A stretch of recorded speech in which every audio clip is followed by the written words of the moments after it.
getting a bachelor's in communications. I spent about 8 years working in communications and fundraising, mainly in the health and academic medicine space. I married my husband about 5 years ago, and he is an active duty military service member. So I knew that I was looking at many years of big moves and a very different lifestyle than what all of my peers had.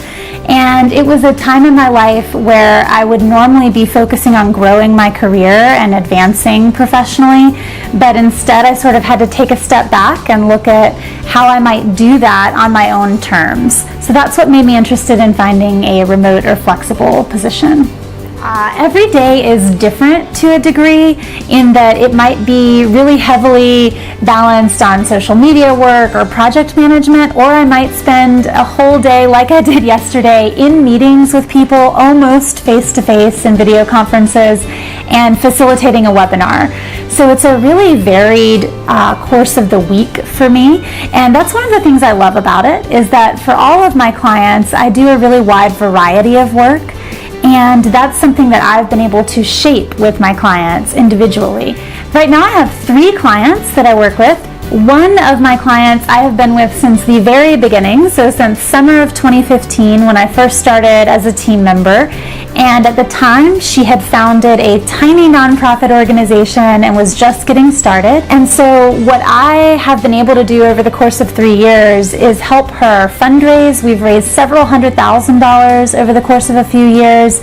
We have gotten a partnership with a university that they'll be transitioning to become a part of in the spring, which is incredible.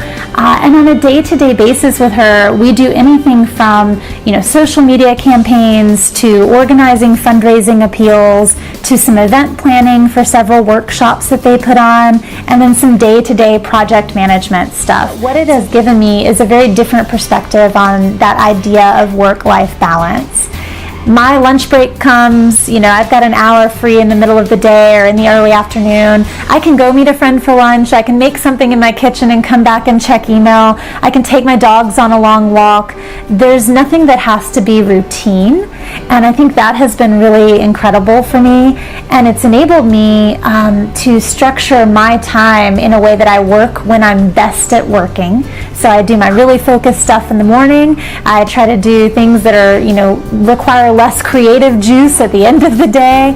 And I've been incredibly productive in that way. And I think it's just been really eye-opening for me to feel like I can choose the balance that works for me.